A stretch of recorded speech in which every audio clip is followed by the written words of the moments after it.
mean, I did it all the way until I got 3, and then the root of 54 over the 6th root of 2 squared, and then yes. I did it in the calculator. So 20, we'll look at 20 here real quick. 20 is a little bit interesting. I'll take that.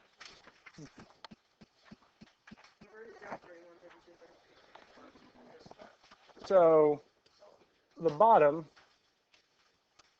are both the 6th root, so we can multiply what's inside.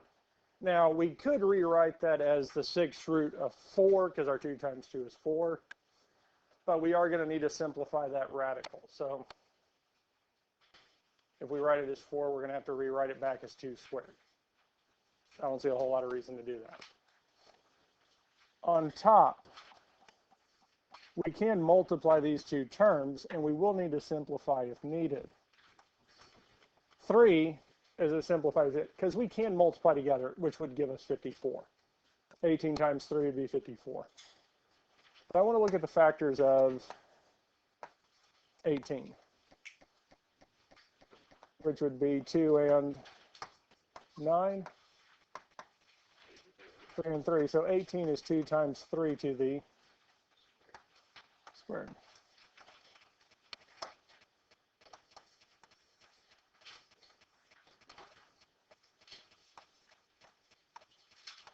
So on top, we have the 2, but our 3 times 3 squared is the same as 3 to the 3rd power.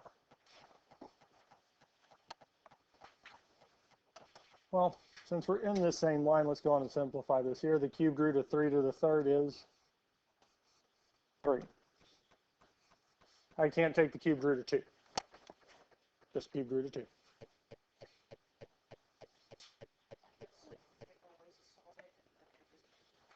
And again, there are more than one way to get there. There's more than one route that works. But again, if you don't find this way, there are other ways. And whichever way you find or makes sense logically for you is the way I'd go with it. At this point, I try to multiply it by the square root of 2 times 2. Yes. So looking at the bottom, so what we've done on top, are we good there? Okay, so the denominator, the 6th root of 2 squared, trying to get rid of it, trying to simplify it. There's an equation I keep throwing up again and again. Nth root of a to the x is what? A to the x over n. So really, the 6th root of 2 squared, 2 to the 2 6. Oh, wait a minute, 2 6 is what?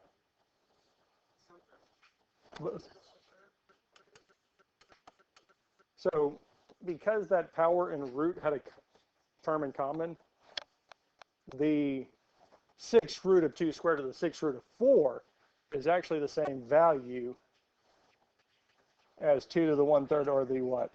Cubed root of 2. Yeah. Yeah, we didn't talk too much about this. That's why, again, I did grab this one, even though you were stuck on it. That actually was the one I got stuck on. I got stuck on 18 and 24.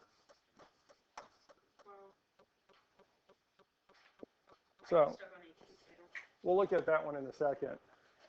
Look at what we're at now. What do we have on top and bottom?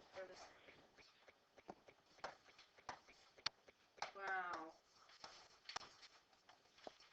Now, if we didn't do that, we could have multiplied top and bottom by the 6th root of 2 to the 4th, which would have ended up simplifying out also. So 18, let's look at it. What is 18? It is square root of 2 over square root of 32. This is actually... Funny enough, square roots, the 30xs will do them, 100%. I found that out. Now the square root of 32, we do need to simplify that as far as it possibly will go.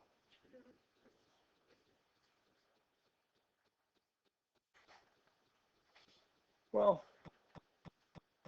before we do that, I know there's many different things I've said it with these here, because the ones before we had to split it up and simplify the bottom as far as we possibly could go, and we had 8 and 7, yes? Do 8 and 7 divide nicely? Well, no, we saw that yesterday, yes? 2 and 32, do they divide nicely? Not out completely, but is there division with that?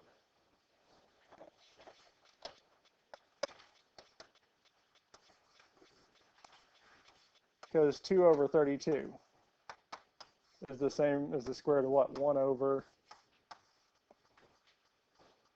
because we can merge those two together.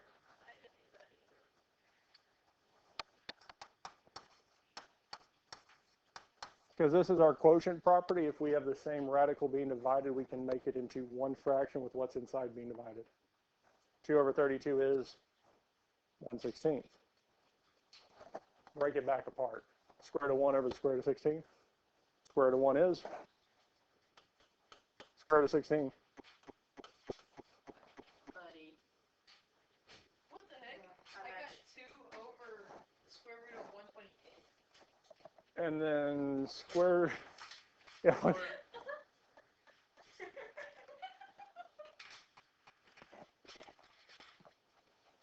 Now, most likely the way you probably went about this was square root of 2 is square root of 2. Yes, that's what I did. Okay. Now, what is our index for this here? It's a square root, so the index is 2. So we want to get that 2 on bottom's exponent to be the next biggest multiple of 2. So what's the next multiple of 2 after 5? 6. How many more 2's do I need to get to 6? Almost. Wait, from the bottom or the top? The bottom. Because we have 5. How many more do I need to get to 6? So I'm going to multiply top and bottom by the square root of 2. So on the top, we have the square root of 2 times the square root of 2. I mean, we'll say is the square root of 4. 2 times 2 is 4, yes? I say we'll say that, but what is the square root of 4? Because the square root of 2 squared is on bottom. Square root 2 to the 5th times 2 would be 2 to the 6th. Now again, we're taking a square root, so we need groups of 2 2's for every, group of 2 2's inside, we can bring 1 out, yes? How many groups of 2 2's are inside the radical with our 2 to the 6th? 2. 6. So there's 6 of them inside, yes? How many groups of 2 can I make out of 6? 3, yes? So how many are coming out?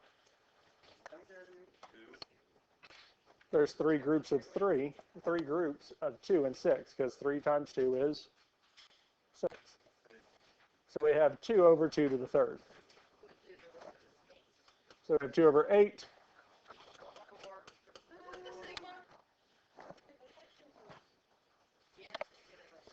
Are you willing to do one of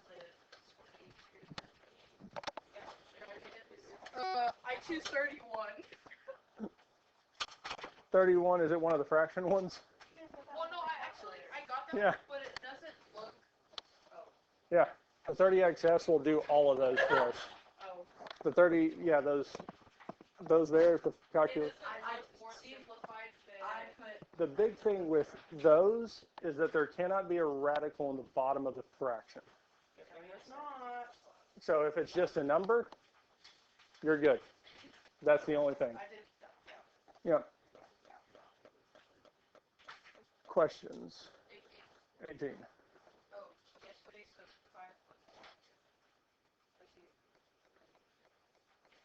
What we're looking at today. More simplifying, more simplifying. 5, 2, 3 is the last one of this time. We ready for the first one? We should get through all of it. fourth root of 10 plus 7 times the fourth root of 10. So how many fourth roots of 10 do I have here? How many do I have here? 7. So I have 1. I add 7 to it. How many do I have? 8. What in the world? Dude.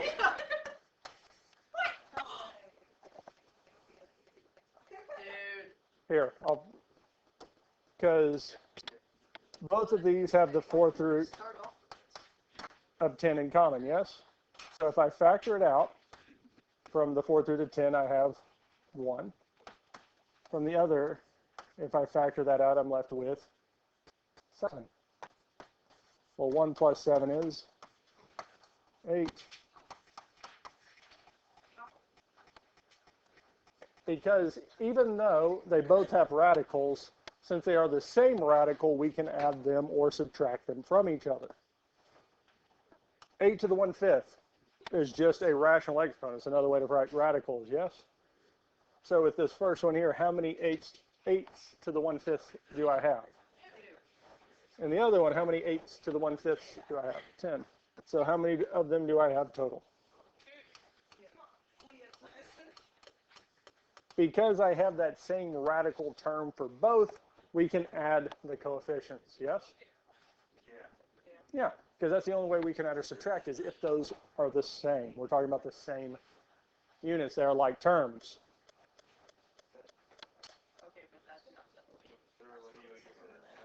All right. So C, are they the same?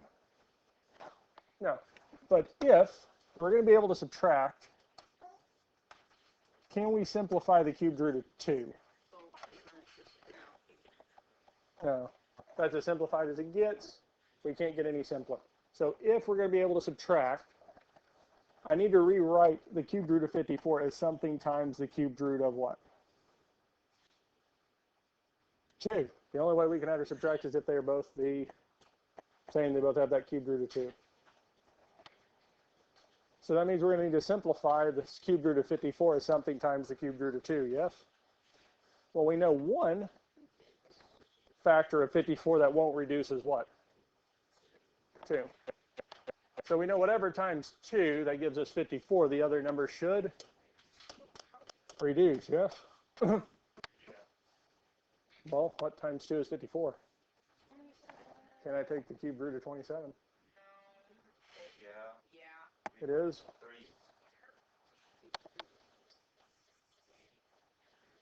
So the cubed root of 54 is the same as what?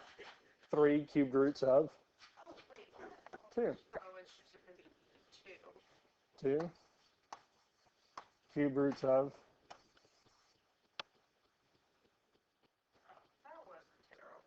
Because it's a lot of what we've been doing, especially yesterday when we were trying to simplify those roots. If we know what won't, we can use it to simplify what will.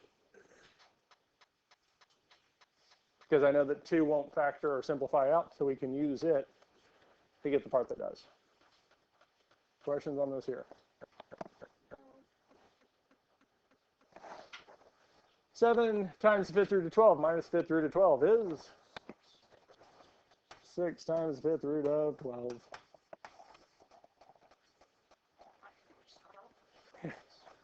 4 times 9 to the 2/3 plus 8 times 9 to the 2/3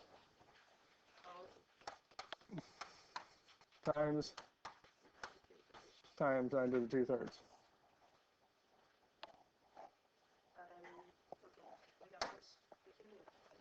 12, the cubed root of 5 plus, well, the cubed root of 40. If we're going to be able to add or subtract, they both have to be the cubed root of 5. So we can take 40.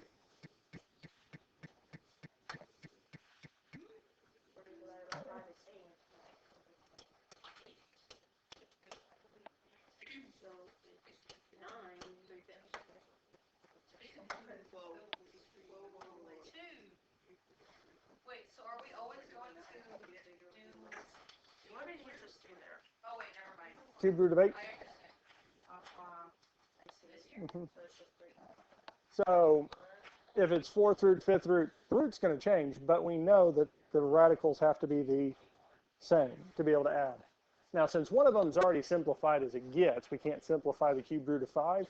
We know the other has to be cubed root of 5. And luckily for us, most of these here will have one of them simplified down. If not, then we've got to do the factor trees and do it by hand. It got harder.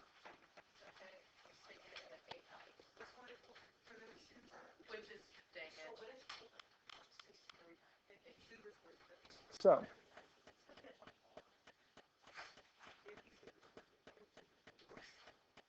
all right. Now, I'm going to briefly touch on this here. It seems like it's a lot more than it is. Odd roots. When we take the nth root of x to the n, the variable, the exponent and root will cancel. Now, odd roots, if the number that we start with is positive, the number we'll end with is positive. With our odd roots, if the number we start with, we plug in for x is negative, the number we get out is negative. Because our nth roots, we said the nth root, we either get one real root, or one real root. It really doesn't matter. Even. 3 to the 4th. If we take a negative and put it to an even power, it's always going to be positive, yes? Take the nth root of it. So negative 3 to the 4th, we times negative 3 by negative 3 by negative 3 by negative 3. Oh, wait, yeah. It gets positive 81. 4th root of 81 is positive 3. When we multiply a number by itself an even number of times, the result will always be positive. But according to this here, we've always gone here, and whatever x we started with is what we end with. Because the 4th root of 3 to the 4th is still 3, yes? Here, that negative to an even power will end up being positive, and we take the 4th root of it, it's still positive. That's why we add the absolute values. If the exponent is positive, even, and the root's even, we add that there. I'm mentioning it here so that y'all have seen it. So, yeah, if you... Nope. Because when we talked about at the start, the odd root of any number is always 1. We only have one solution. That's essentially going along the same lines. This, we can't just take the 4th root of negative 3 to the 4th and say it's negative 3. Doesn't work. It's just going to be 3. You're not going to see that again until college algebra. I'm not going to put a big focus on it. I just want to focus on simplifying. And if we have enough, I can teach it here. So you won't have taken concurrently. Let's look at this here. Simplifying with variables. So the first one I'm looking at is the cubed root of 64 y to the 6th. It would be very nice if we can actually take the cubed root of 64. Is there a number times itself 3 times that gives us 64?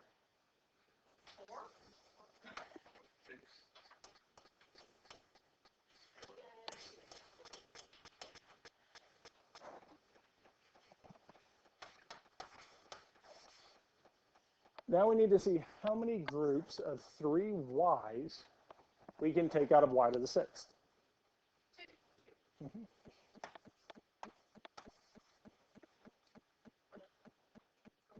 Yeah. Another way, because again, we need 3 groups, so 6 minus 3 is 3, 3 minus 3 is 0. We can make it out 2 whole times, because we're moving groups of 3 threes. Because if we did it as our fractional exponent, to be y to the 6 thirds. 6 divided by 3 is 2. We good? Okay.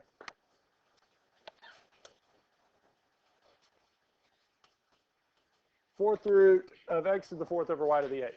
Might be a little bit nicer if we can separate.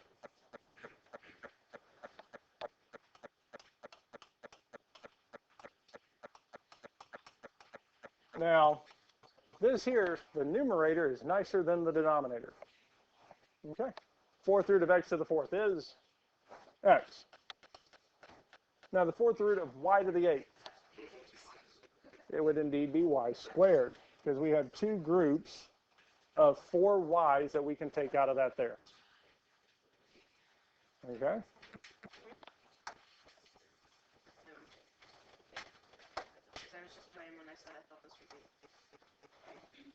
The technical answer would have absolute values. I'm not going to make you put the absolute values on it. We'll leave that for college algebra, but x over y squared is what I will take. You don't have to put the absolute values. Because the fourth root of x to the fourth has to be a positive number. We add the absolute values to guarantee it. X over y squared is all we need. Yes. Yes.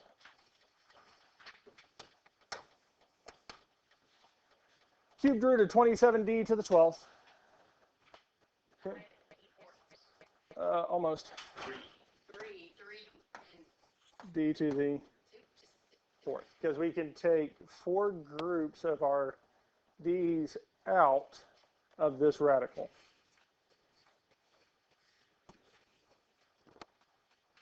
Questions on this here?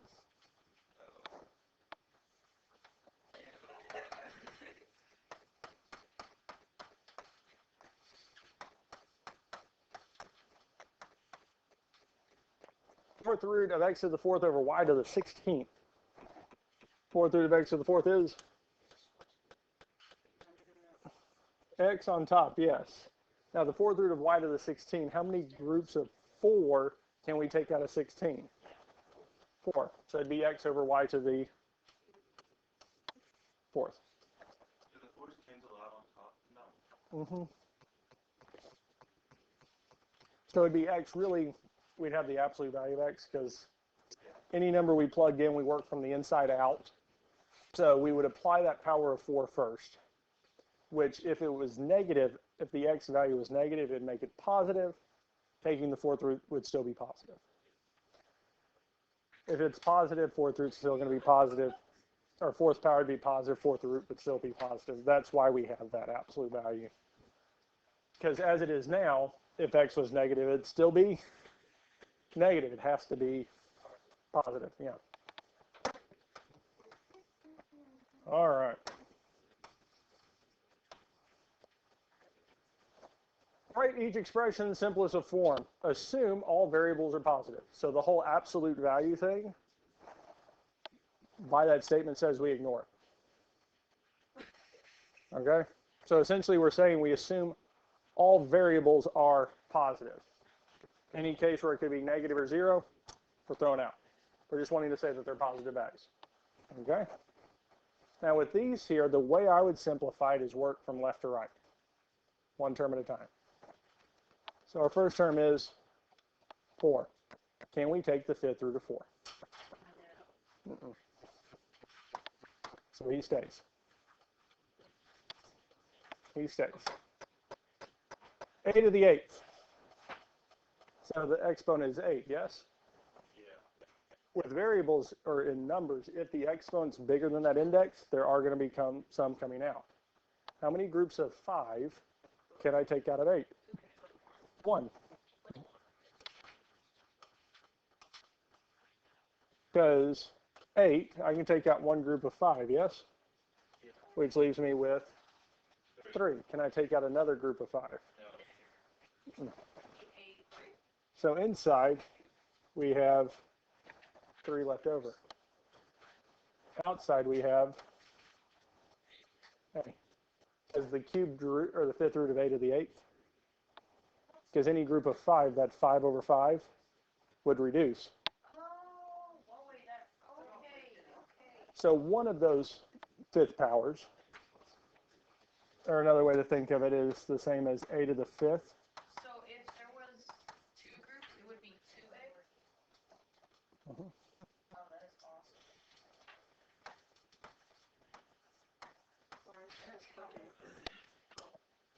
So let's look at b to the 14th. How many groups of 5 can I take out of 14? How many times can I take 5 away from 14? Two. 2. So that means outside we'll have b to the second, Sorry. because we took 2 of those groups out, yes? Yeah. How many am I left with? Because that's the nice thing with variables, unlike numbers, where we're having to manipulate the numbers. It is what it is. Because I can only take one group of 5 C's away from C to the fifth. That's. Yay. Oh my gosh. You know, when I was in elementary, I thought I would never be able to do stuff like this. It was so complicated. Questions on this here? Okay. I feel confident now, but I feel like this is going to get dropped down. Okay.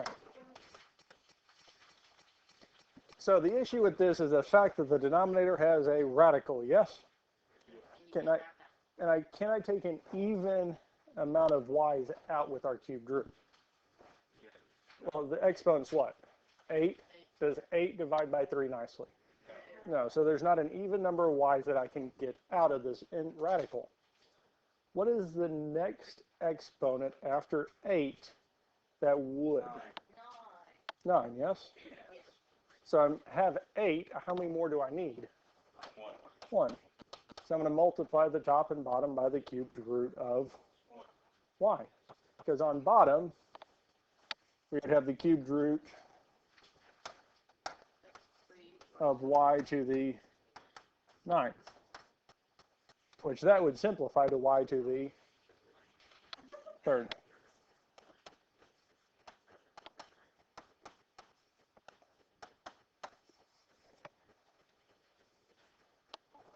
And even if we had, say, x, y on bottom, we had x and y variables, again, we're trying to get both of their exponents to here a multiple of 3, or a multiple of whatever that index is.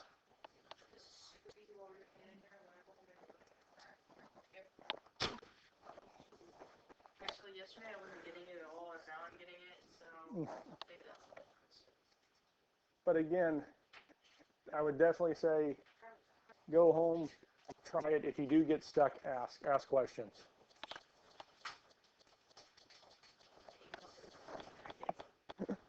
Are you ready for this one? Yeah. Start one term at a time. Okay? I mean, 80. 14 divided by 2. Yeah, okay. Because we're simplifying. 14 divided by 2 is 7. All right, now we're going to hit the variables. Let's go alphabetical order. X. Is there an X on top and bottom? If we're dividing like bases, we subtract the exponents. Because multiply powers of powers. So we have 1 on top, 3/4 on bottom. I thought it was just 3. Just kidding. Yeah, the printer didn't do well. I didn't really notice it. It was Bless you. Bless you. Bless you. Next variable is y. There's a y on top. Is there a y on bottom? So we'll leave it. Y to the 1/3.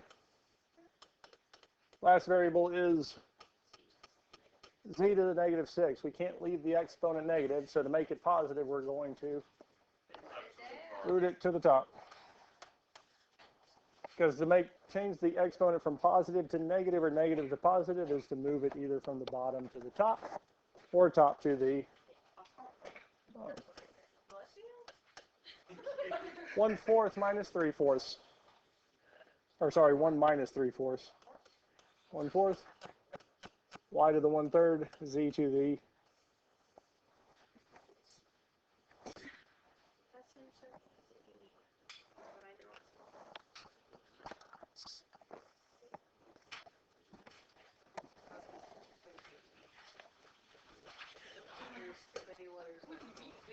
That's real. But yesterday was never.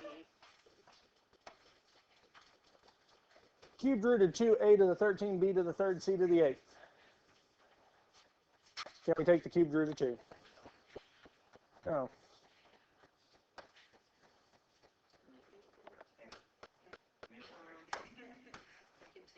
cubed root of a to the 13th. So we can take a out 4 times because there's 4 groups of 3 we can take out. And we have 1 left over. How many groups of 3 b's can we take out of b to the 3rd? 1. How many are left over? 0. C to the 8th. 2, because 3, 6. And how many are left over? 2, because, excuse me, because we can subtract 3 twice, which leaves us with 2. Yes. Girl, I want you to know you are still gorgeous, even with those little stars on your face. It just makes you so starry, sparkly, shiny.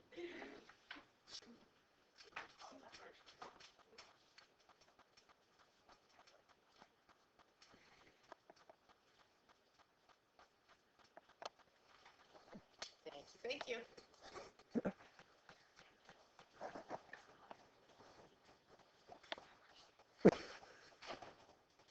Ready for the next one. Oh, brothers.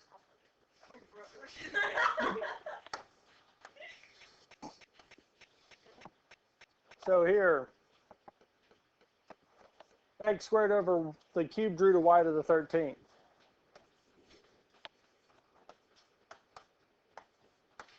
So we need to get this cubed root of y to the 13th simplified on bottom. So 13th, that power, we need to get it to a number that's divisible by the index, which is 3. So what's the next number after 13? 15. We wouldn't want to. It would make it harder. Because it's going to be easier to multiply, because multiplying will get the exponent to go up. To get it to go down, we'd have to divide. It's going to be easier to multiply radicals than it is to divide radicals. So on bottom, we'd have the cubed root of y to the 15th, which is y to the 5th. On top, we'd have x squared times the cubed root of y squared.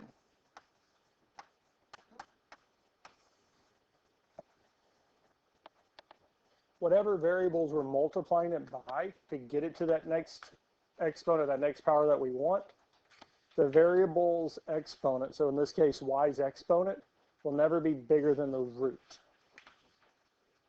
So since it's a cubed root, we wouldn't want to make it bigger than the cubed root, because then that would just simplify with itself.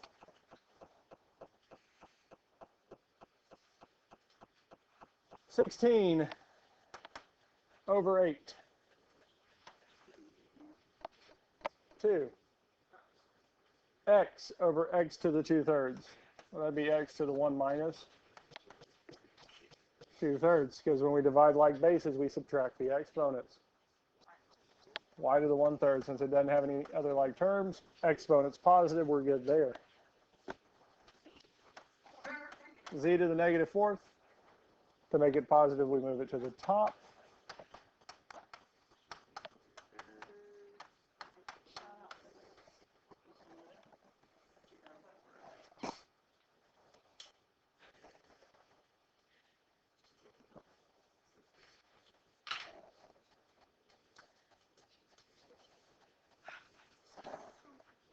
Questions on this here? We feel good with this here? Yes? Okay. All right, guys, focus in. Last bit. 5y squared of y plus 6 squared of y is 11 square roots of y. 12 cubed roots of 2z to the 5th minus z cubed roots of 54z squared. So if we're able to add or subtract, the radicals have to be the... Okay, so let's look at the first one here. So the 12 we can't do anything with. If we look at the cubed root of the first one, can we take the cubed root of 2? No, okay. Z's already outside. With the other one, we have the cubed root of z squared. Well, I can't take the cubed root of z squared.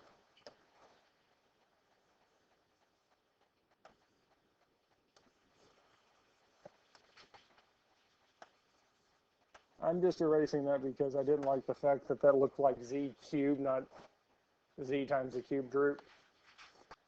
But I can't take the cubed root of that z squared in the second one. So far, this is everything that we have listed here is not going to reduce any further than it already is.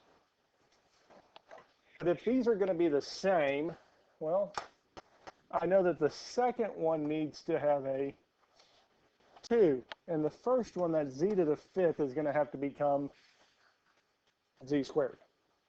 Because what's inside has to match. Really, the variables, that whole expression has to be the same. So the cubed roots both need to have 2, both need to have z squared. Now the first one we have z to the 5th, yes?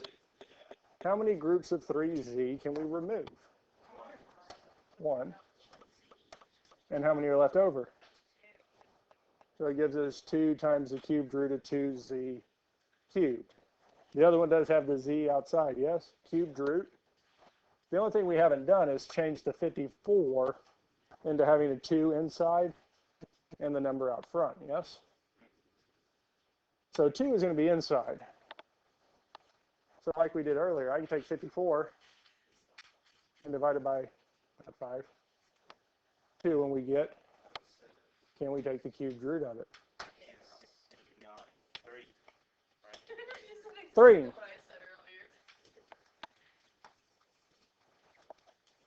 So really what I'm doing is we got to get those variables in that radical term to be the same. Once we do, we can subtract 12 minus 3. Oh,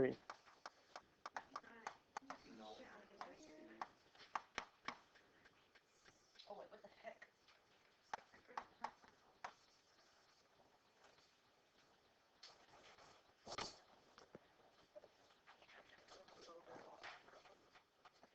So again, like we did at the start where we're getting those radicals to be the same thing, but now we have variables. Well, to make this feel a little better, let's do this one. 6 times the cubed root of x plus 2 times cubed root of 8, x, and it is 8 cubed roots of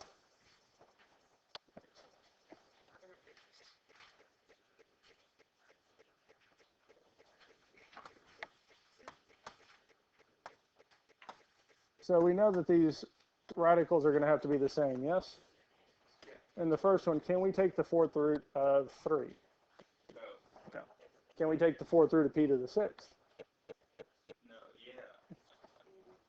Because how many groups of 4p's can we take, or how many? We can take one out. How many are left inside? 2. Guess how many times can we subtract 4 from 6? Once. So one of those groups comes out, and the remainder is left inside. So is this first variable radical set simplified as far as it can go? So that means the other one, if we're going to be able to add or subtract p 4th roots of 3p squared, yes? So we know one of the factors of 48 has to be, and whatever the other factor is, has to be a perfect nth 4th root. Well, 48 divided by 3 is? 4th root of 16 is? 2.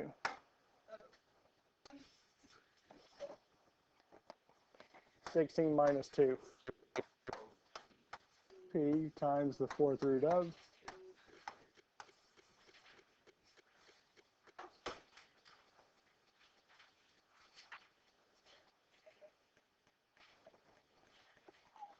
Questions on this here?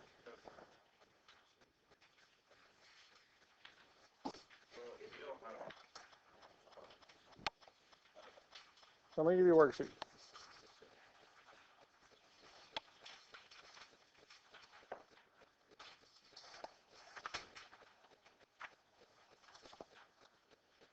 So on this worksheet, I want you to do problems 37 through 44, 49 through 52, 57, and 59.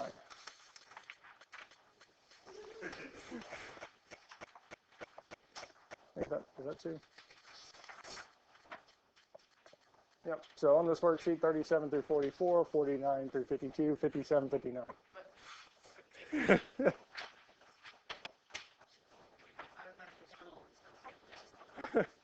Two